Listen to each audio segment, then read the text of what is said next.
তো নিলেন না কেন? আমি তোকে বলেছিলাম মিষ্টি খাওয়াবো, কিন্তু চিরকুটে চাকরির ব্যবস্থা নিয়ে এখনও নিতে পারেন তো, বাধা দিয়েছে কেউ বুঝতে পারি না।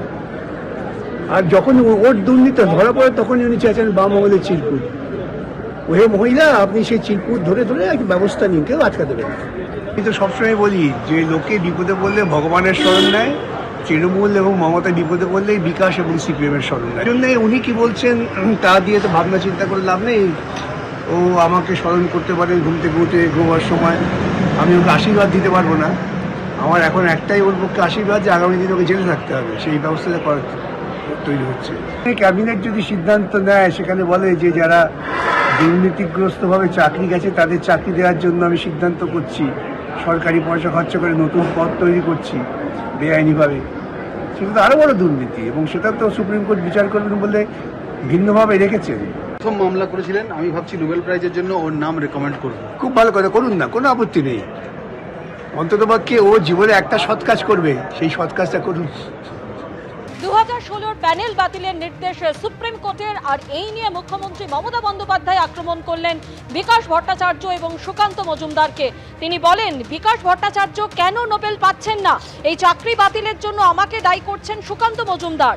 মামলা করার সময় কেন ভাবলেন না কারা যোগ্য আর কারা অযোগ্য? প্রশ্ন মমতা বন্দ্যোপাধ্যায়।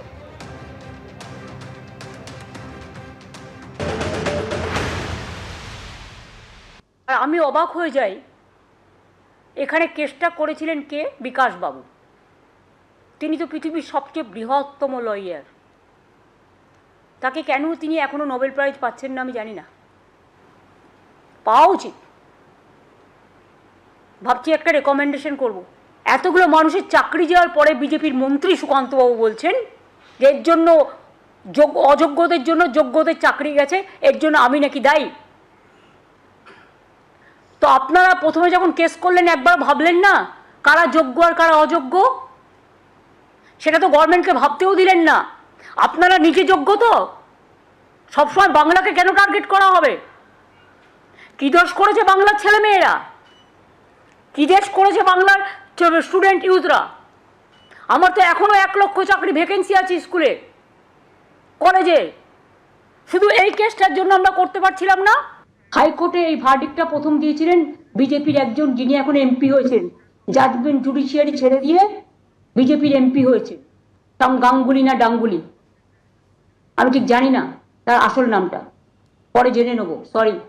আজকে তারা কোন মুখে বড় বড় কথা বলে? তাদের দায়বদ্ধতা নেই, দায়বদ্ধতা ছিল না, এবং আমি বিশ্বাস করি এটা বিজেপি করিয়েছে এবং সিপিএম করিয়েছে। এর জবাব তারা আগামী দিন ভালোভাবে পাবেন। Somebody is to bail the cat.